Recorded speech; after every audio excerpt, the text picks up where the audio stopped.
Je suis vraiment fasciné par toutes les lacunes qui subsistent pour nous, en tant qu'êtres humains, à propos de l'univers. L'une de ces lacunes tourne autour d'un concept vraiment simple, le concept que tout est connecté. C'est un élément qui fait partie de toutes les traditions spirituelles de l'humanité. Mais à chaque fois que j'entends des gens mentionner la phrase que tout est connecté, on sent dans leur voix que le concept est abstrait. Car au fond d'eux, ils se disent qu'on ne peut pas le prouver, qu'on ne peut pas le démontrer. Pourtant, ils espèrent vraiment que ce concept soit vrai. Aujourd'hui, je suis ici pour te montrer que tout est vraiment connecté, et non d'une manière abstraite, mais d'une manière très concrète et compréhensible. Et je vais le faire grâce à 3 histoires différentes. Une histoire du cœur, une histoire du souffle et une histoire de l'esprit. Alors commençons. En ce moment même, ton cœur est en train de battre.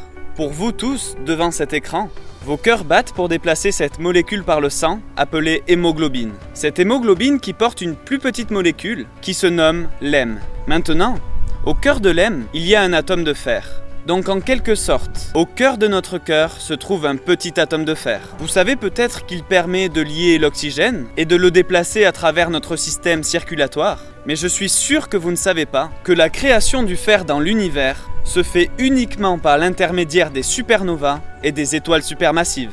C'est la seule façon de créer du fer. À l'origine, l'univers n'avait pratiquement pas de fer. Il y avait de l'hydrogène, de l'hélium, mais c'est seulement à travers le processus de ces étoiles, qui se forment et qui explosent, que le fer a pu être créé. Ce même fer qui court à travers chacune de nos veines. Nous allons maintenant passer à une deuxième histoire. Et cette histoire parle du souffle.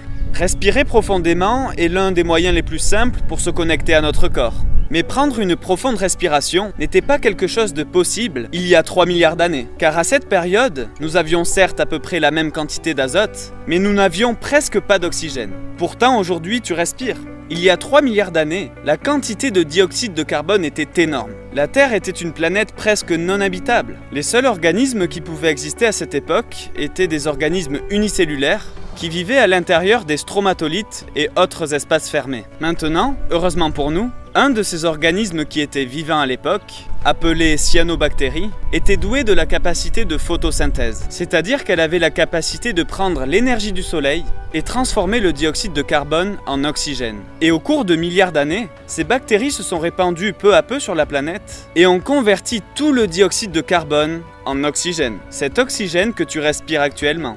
Et ce fut un processus très lent. D'abord, ils devaient saturer les mers, puis ils ont dû saturer l'oxygène que la Terre absorberait, et alors seulement à ce moment-là, l'oxygène pouvait commencer à s'accumuler dans l'atmosphère. Suite à ça, il y a eu la formation de la couche d'ozone à partir de cet oxygène. La couche d'ozone qui est quand même un petit peu importante, puisqu'avant son existence, la Terre n'était pas vraiment capable de soutenir une vie complexe et multicellulaire. C'est uniquement après la création de la couche d'ozone qu'il y a eu une explosion de la vie dans les mers, que les premières plantes sont arrivées sur Terre. Donc toutes les formes de vie que tu vois aujourd'hui ne pourraient exister sans la contribution de ces minuscules organismes. Mais où sont-ils maintenant?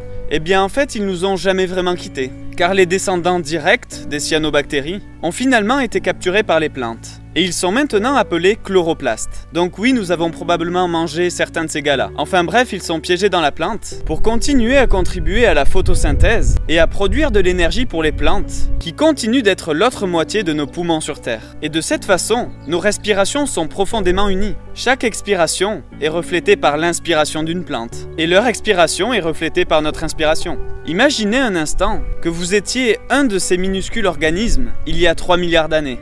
Vous pourriez être né, puis vivre quelques semaines, et puis mourir. Vous vous dites peut-être que vous n'aviez aucun but dans cette vie, et que le monde dans lequel vous êtes venu est exactement le même que le monde que vous avez quitté, mais pas du tout. Car ce que tu n'as pas compris, c'est que chaque souffle que tu as pris a contribué à d'innombrables vies après toi. Mais tu ne pouvais pas le savoir. Et ça vaut le coup d'y penser car peut-être que le sens de nos vies ne sont même pas dans le cadre de notre compréhension.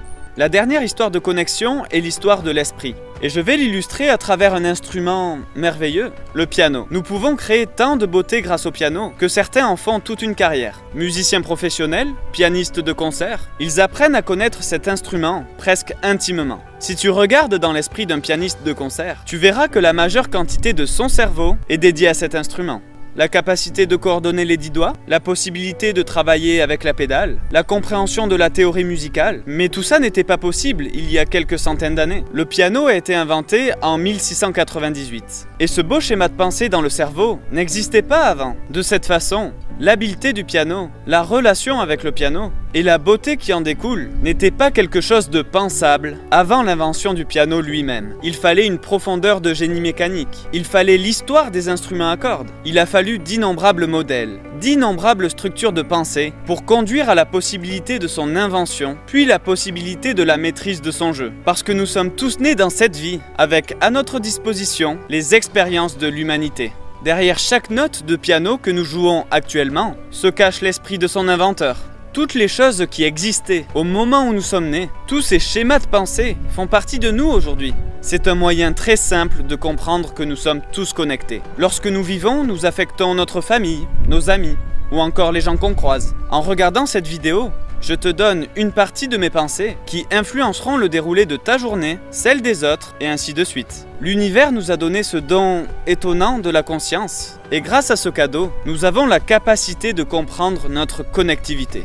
Je voudrais que sur ma chaîne, nous nous réunissons avec cette connaissance, en comprenant cette vérité sur la façon dont l'univers est, parce que nos cœurs, nos souffles et nos esprits sont connectés de cette façon. Je vous remercie pour tout, prenez soin de vous, et à bientôt.